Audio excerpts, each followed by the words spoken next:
and welcome. It is time once again for CU Immigration here on WRFU LP Urbana 104.5 FM. I will be your host for this evening. My name is Mr. Garza, and I'm here to let you know that WRFU is an open forum for the Urbana-Champaign community.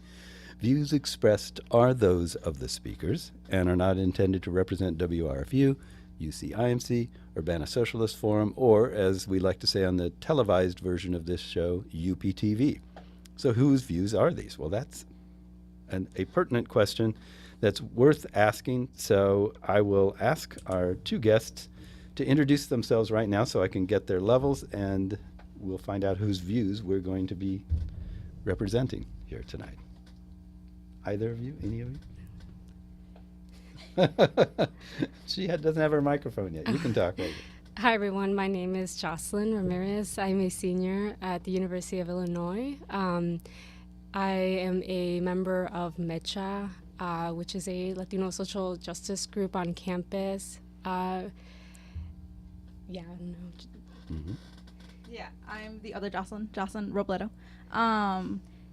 We're both part of MEChA. I'm the external chair for MEChA, which stands for Movimiento Estudiantil Chicanx-Aztlán. It's one of the primary orgs that started in the 60s with the Brown Power movement. So, yeah, I can't say I'm speaking specifically for MEChA. I can just say I'm speaking for myself. Mm-hmm. And there's a lot of different views in MEChA. I mean, we all believe in social justice, but besides that, there's a lot of differences there. Okay, what I've noticed over the years... Oh, first, welcome, now that you've introduced yourself. What I've noticed over the years is that mechistas always seem to be women, or predominantly. Is there some sort of historical reason for that, or is it just happenstance here at the U of I, or how does that work? I don't know, that's something that we've been questioning a lot lately, because even our exec board, the vast majority is women, and at our regular meetings, vast majority is also women. Mm-hmm. So it's really interesting.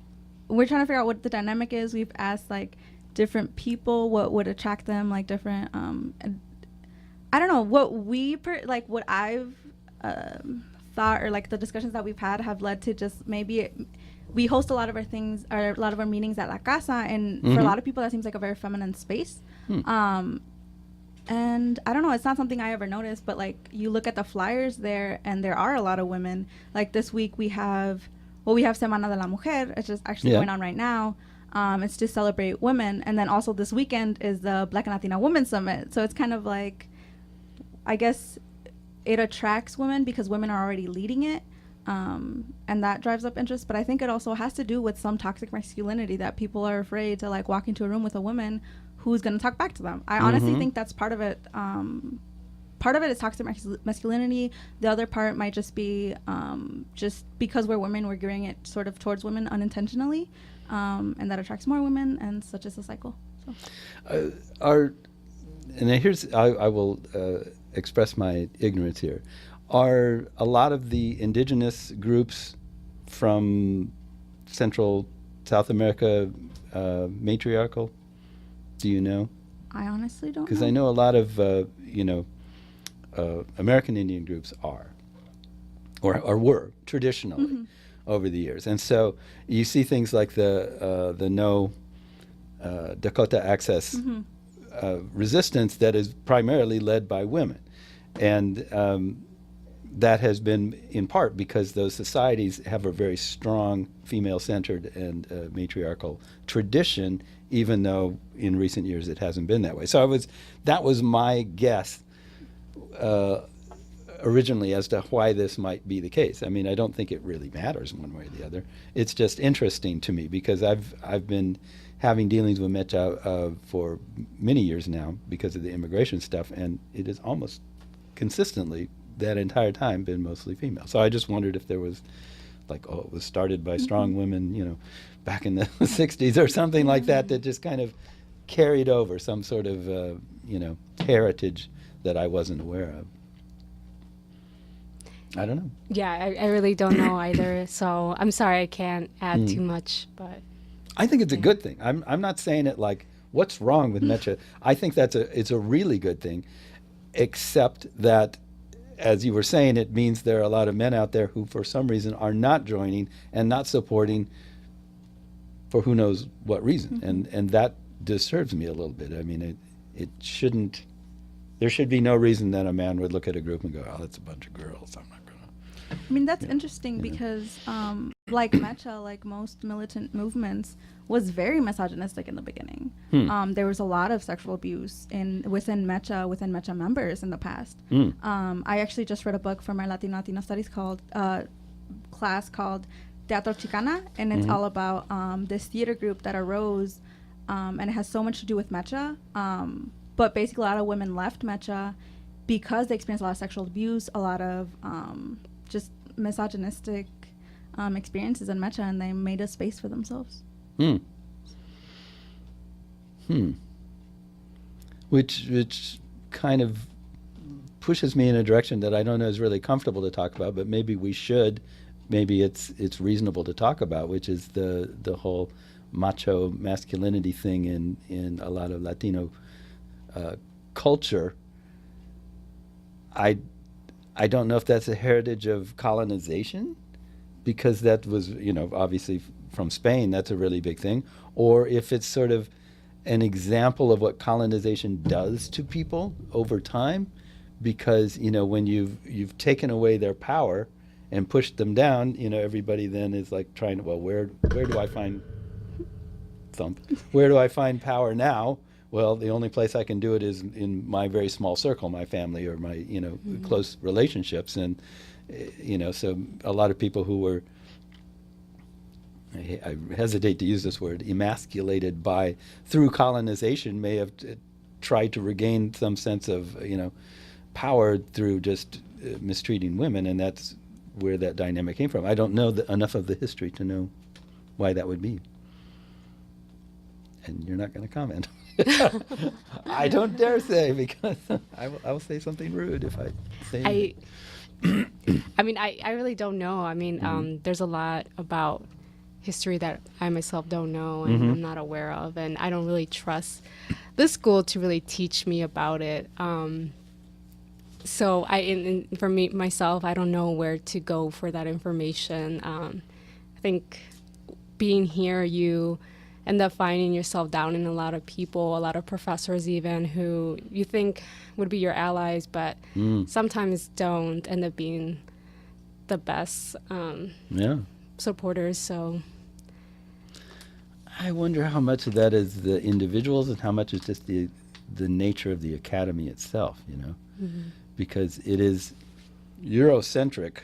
The education system that we have here is a legacy of, thousands of years of, colonization and imposition of a certain sort of cultural ideas and that sort of thing. So you kind of have to come here with the thought that, okay, I'm going to learn a lot, but I'm going to have to translate most of it to be, to fit with my, belief system, epistemology, however you want to think about, how you come in with a sort of a knowledge of self and of your people, if I can call it that would be forced to change if you didn't find a way to hold on to it somehow, I mean, all the successful, I don't know, maybe successful colonization and imperialism has been when you've taken something from that culture and kind of flipped it. And otherwise, if you just try to do something completely new, it's not really going to work. You have to find a way to where people will have to change because as a survival mechanism, but also because it's sort of it kind of allows oneself to say, oh, well, this isn't that different. This isn't that bad. It kind of has already has to do with what we're a part of. So it's not that difficult. Yeah. And I don't think that misogyny is inherent to Latino culture. I think we look at Latino culture as sexist, but sexism is everywhere. And I think this idea that a lot of Latino men are any more machista than white men or white culture, I think is also sort of a means of playing on archetypes of Latinos and sort of like those racist ideas of like Latino lovers and like Latinos like are passionate and like all these things that are gonna say, well, you're passionate, you're allowed to be abusive. And I think that's something that is used in every like in the vast majority of cultures, but I think it's used against Latinos more. Like even the concept of family, like you can say it's a positive, but even then you'll say, oh well, they have good family ties, but then they have that machismo problem, as if machismo doesn't exist everywhere else. Yeah. Well, I don't know. I'm not going to argue with you, but I will say that I've known a lot of, as people come and go from the university and I meet them, I sort of live here in town, so I'm kind of a fixture, and people move in and out of my life over the years as they come and go.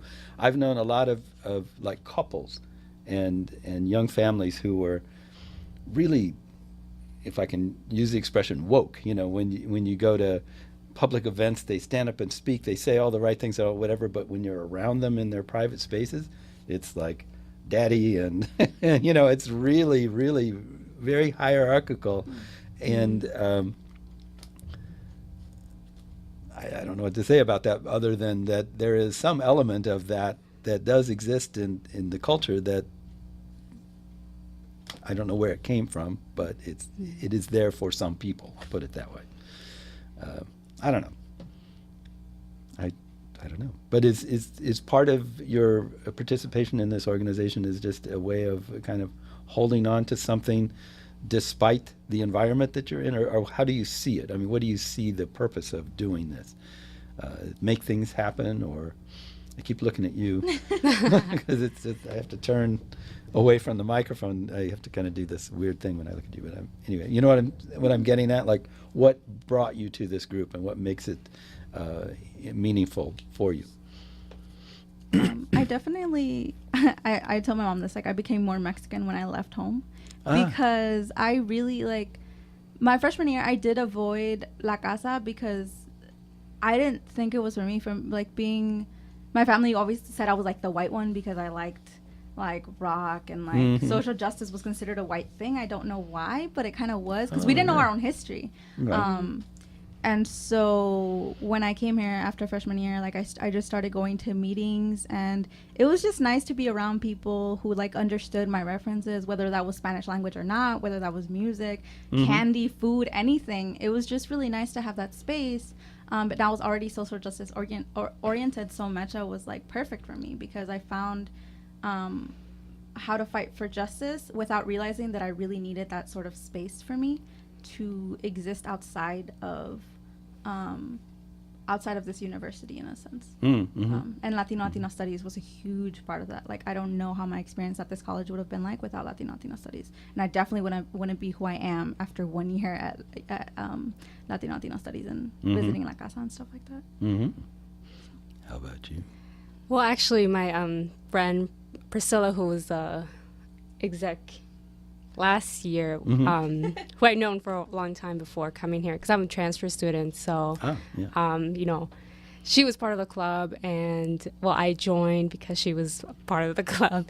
Right. But I mean, the reason why I stayed, I think, is you enter that space, and at least for myself, I feel safe expressing my opinions, being able to know that there are people there who will support me. And especially on this campus where you feel very isolated, you're surrounded by people who who just don't understand certain things. Like, I mean, people who are uncomfortable talking about race, sexism, and all these systems of oppression, people who don't care about that, but then you come and enter the space, and you're surrounded by so many people who just are very compassionate people, and you learn from each other. So it's just a good space for me to be in. I think just thinking about self-care, being surrounded by individuals who are, I don't know, just good for me in general. So being very selfish in that sense, I guess. But yeah. Yeah. Okay. That's good. I'm glad that something like that exists, because a few years back, I was involved with the creation of the Native American House and all that stuff. I was working with the people who were trying to put that thing together and get that sort of whole space for indigenous students started, and it was so difficult to get anybody to think there was a need for that, you know.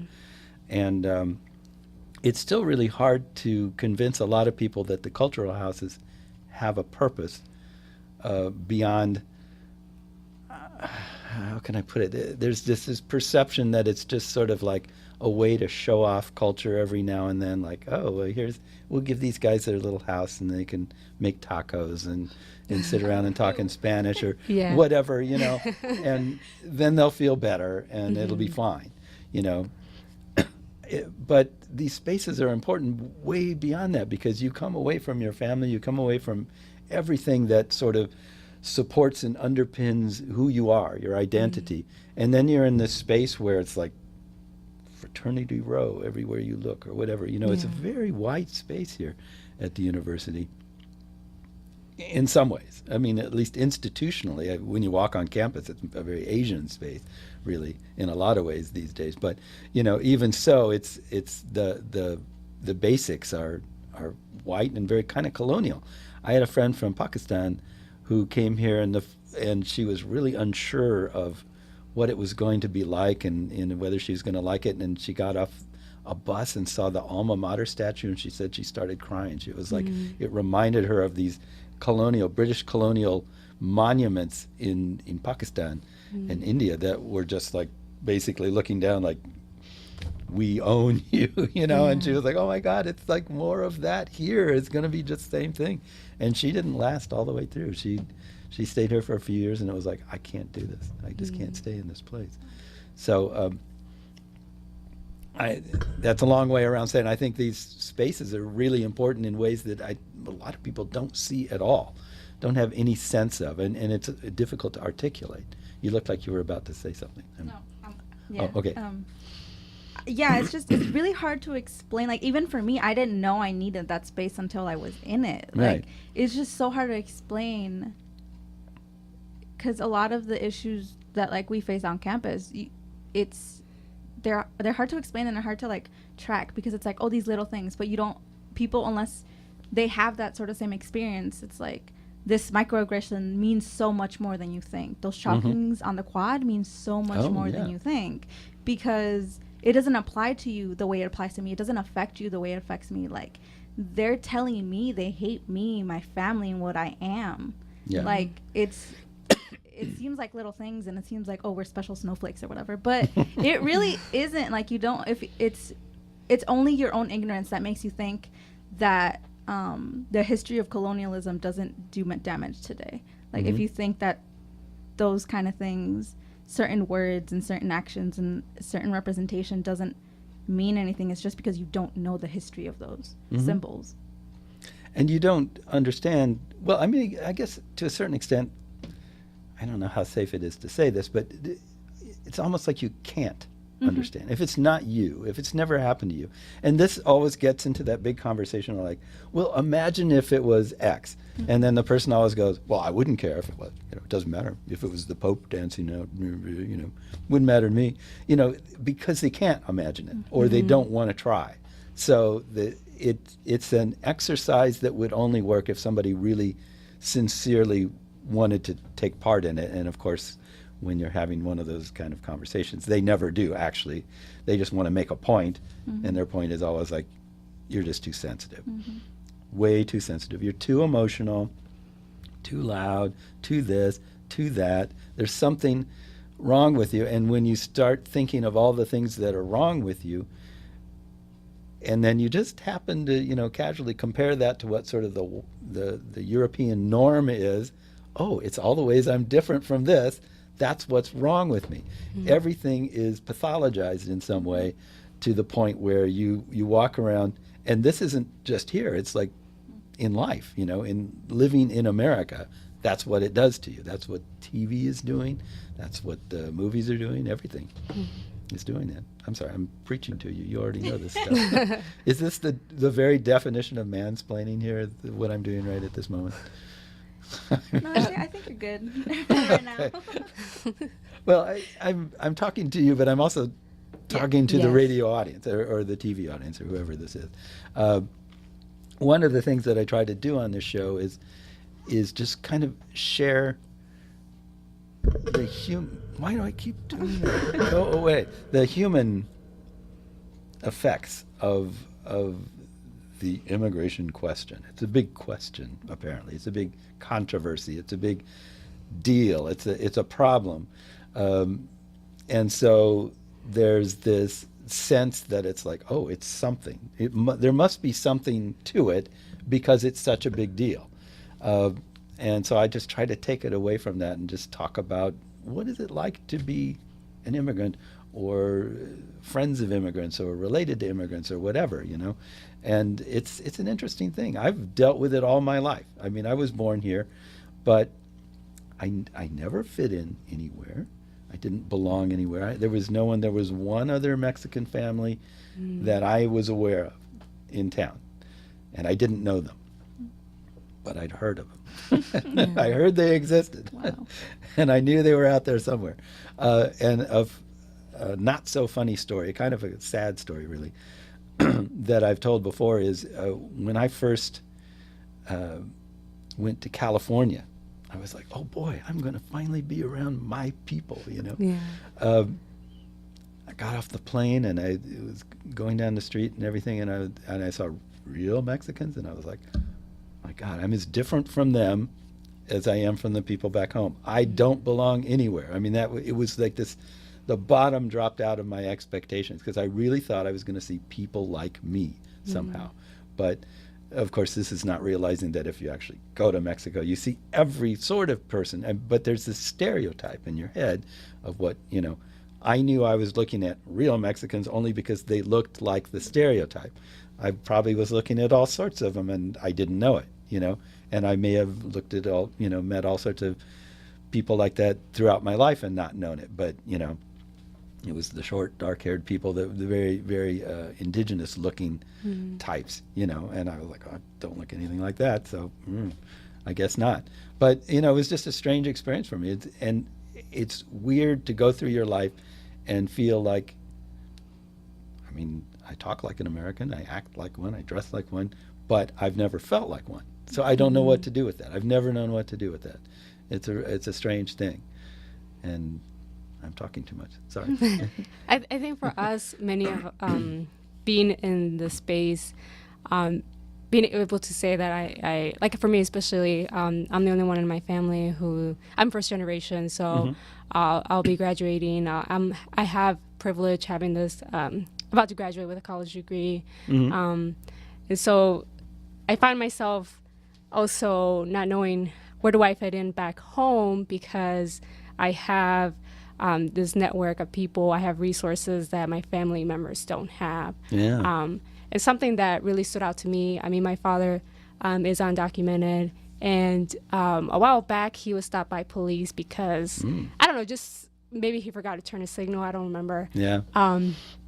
And I had put in his car Illinois dad, and when the policeman stopped him, he mentioned, he noticed the sticker, and he actually talked to my dad, and the policeman has a daughter here, and so they sort of ended up talking about just, you know, the school, and the policeman leaves my dad go without just, you know, a warning. Didn't ask for his ID. My father doesn't have a license. He could have easily just, I don't know, you know, you imagine the worst, right? Oh, but yeah, I think in that moment, when my father and my sister were telling me the story, it just seemed very apparent, like the sort of privilege and that I have, and like just being, for him to be able to say that he has a daughter at college. Yeah.